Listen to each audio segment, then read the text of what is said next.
독감 출근 뒤 사망한 교사의 사직서, 위조한 유치원 원장 검찰 송치. 안녕하십니까? 32년 9개월 동안 검찰 수사관으로 근무하며 수많은 형사사건의 실체를 파헤쳐온 형사전문 법무사 대전 이병창입니다. 오늘 언론을 통해 보도된 한 젊은 교사의 안타까운 죽음과 그 뒤에 숨겨진 유치원 원장의 사문서 위조 사건은 단순한 직장 내 갑질이나 도덕적 비난을 넘어 엄중한 형사처벌의 대상이 되는 중대 범죄입니다.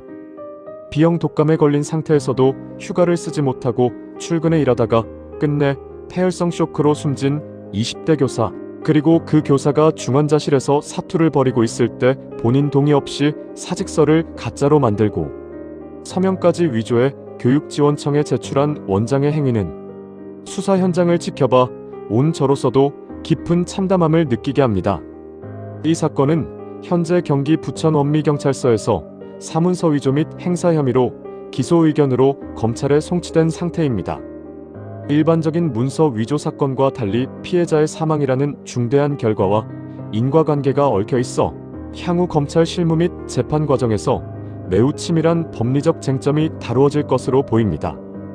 이에 과거 수사 현장에서 유사한 문서 범죄와 책임 회피형 사건들을 수없이 다뤄온 경험을 바탕으로 본 사건의 핵심 요지와 적용 법리, 그리고 실무적 관점에서의 분석을 칼럼으로 풀어내고자 합니다. 1. 사건 브리핑. 본 사건의 핵심은 유치원 원장 O'씨가 중환자실에 입원해 의식이 없거나 정상적인 의사 표현이 불가능했던 교사 B씨의 명의를 도용해 의원 면직 신청서를 임의로 작성하고 서명한 뒤 이를 관할 교육지원청에 제출하여 접수하게 한 행위입니다.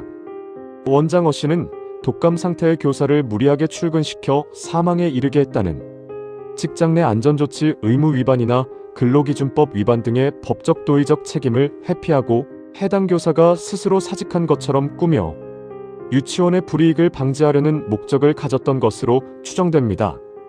경찰은 디지털 포렌식, 유치원 관계자 진술, 그리고 해당 기관 피해자의 의료 기록 등을 종합하여 원장이 피해자의 동의 없이 문서를 조작했음을 확정하고 사문서 위조 및 위조 사문서 행사 혐의를 적용해 사건을 검찰로 송치했습니다. 2. 검찰 수사관의 시선. 32년이 넘는 세월 동안 검찰청 조사실에서 문서 위조 범죄자들을 마주해보면 그들의 변명에는 일정한 패턴이 있습니다. 가장 흔한 핑계가 바로 피해자를 위해서 대리 작성해준 것이다. 어차피 사직할 분위기여서 행정 편의상 서명만 대신했다라는 식의 이른바 사후동의 혹은 추정적 승낙 주장입니다. 그러나 수사관의 눈으로 바라보는 이 사건의 실체는 명백한 책임 은폐형 범죄입니다. 피해자가 정상적으로 의사를 표현할 수 없는 중환자실 입원 상태였다는 점은 원장의 추정적 승낙 주장을 완전히 무력화하는 결정적 증거가 됩니다. 검찰 실무 기재례를 살펴보면 문서 위조죄는 문서의 진정에 대한 공공의 신용을 해하는 범죄이므로 명의인의 실제 의사가 결여된 모든 임의 작성 행위는 엄격하게 처벌하도록 되어 있습니다. 특히 피해자가 사망에 이르는 과정에서 발생한 위조 범행은 죄질이 극히 불량합니다. 유족들이 입은 정신적 충격과 피해자의 명예를 훼손한 점은 향후 검찰이 구속영장을 청구하거나 재판부에 중형을 구형할 때 핵심적인 가중처벌 요소로 작용할 것입니다. 사문서 위조는 단순히 종이 조각 하나를 가짜로 만든 것이 아니라 한 인간의 법적 권리와 인격을 말살하는 행위이기 때문입니다. 3. 실무 통찰. 검찰 실무의 관점에서 이 사건을 송치받은 검사는 단순히 사문서 위조 혐의만 보고 수사를 종결하지 않을 것입니다. 위조된 사직서가 실제로 교육지원청에 제출되어 면직 처리가 진행되었다면 위조 사문서 행사죄가 당연히 경합하며 나아가 교육당국의 정당한 공무집행이나 행정 업무를 방해한 것에 대해 위계에 의한 공무집행방해죄 또는 업무방해죄의 성립 여부까지 샅샅이 검토하게 됩니다. 더욱 중요한 실무적 포인트는 유족들이 억울한 피해를 입었을 때 대응하는 방식입니다. 이처럼 가해자가 범행을 부인하거나 행정적 절차 뒤로 숨으려고 할 때는 다음과 같은 증거 수집과 법리 대응이 필수적입니다. 가 의료 기록과의 타임라인 대조. 사직서에 적힌 작성 일자와 서명 시점에 피해자가 의식이 없었거나 인지 능력이 현저히 떨어졌음을 입증하는 대학병원 진단서, 중환자실 기록지 등을 확보하여 가해자의 주장을 반박해야 합니다. 디지털 데이터 확보. 유치원 내 컴퓨터의 출력 기록, 원장과 제3자 간의 메신저 대화 내용 등을 통해 사직서를 사후에 급조한 정황을 증명해야 합니다. 행정적 원상복구 조치. 형사 절차와 별개로 위조된 문서에 기반한 의원 면직 처분은 무효이므로 교육청을 상대로 면직 처분 무효, 확인 등 행정적 구제 절차를 동시에 밟아 고인의 법적 지위를 회복시켜야 합니다. 수사기관은 문서에 날인된 서명의 필적 감정은 물론 위조가 이루어진 방 내외의 폐쇄회로 CCTV 영상까지 분석하여 범행의 고의성을 입증하는 데 주력할 것입니다. 4. 큐앤더 코너.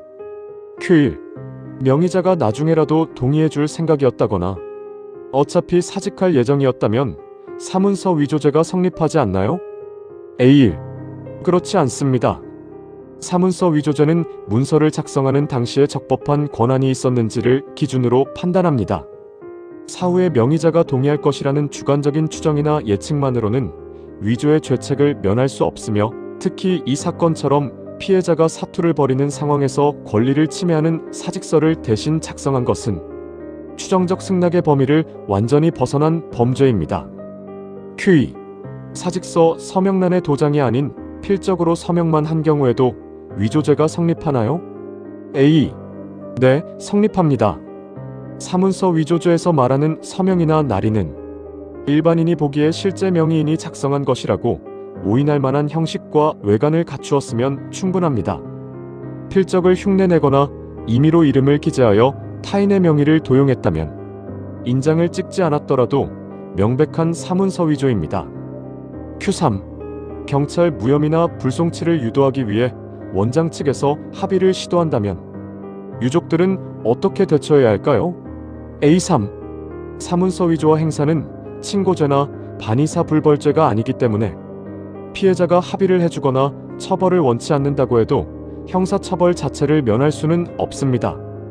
가해자가 책임을 은폐하려는 정황이 뚜렷한 상황에서 성급한 합의는 수사기관에 잘못된 시그널을 줄 수 있으므로 실무적으로는 범죄 사실의 명백한 입증과 엄벌 요구를 우선으로 진행하는 것이 현명합니다. 5. 마지막 한마디. 권력을 가진 자가 자신의 잘못을 덮기 위해 방어할 능력이 없는 약자의 명의를 더럽히는 행위는 사법 질서가 결코 용서해서는 안 될 악행입니다. 젊은 교사의 고귀한 삶이 왜곡된 서류 한 장으로 얼룩지지 않도록 철저한 구속 수사와 엄벌이 이루어져야 마땅합니다. 저는 국내 사건뿐만 아니라 독일, 호주, 프랑스, 일본 등 세계 각지에 계신 재외국민분들의 억울한 형사사건과 고소장 작성, 실무 분석을 조력해온 경험을 가지고 있습니다. 멀리 타국에 계시든 국내에 계시든 법의 사각지대에서 눈물 흘리는 분들이 없도록 수사 현장에서 쌓은 모든 노하우를 바쳐 든든한 버팀목이 되어드리겠습니다. 억울하고 복잡한 송사에 휘말려 잠 못 이루고 계신다면 혼자 고민하지 마시고 언제든 문을 두드리십시오. 치밀한 실무적 통찰로 진실을 밝혀내고 당신의 권리를 지켜내겠습니다. 고인의 명복을 빌며 유족분들에게 깊은 위로를 전합니다.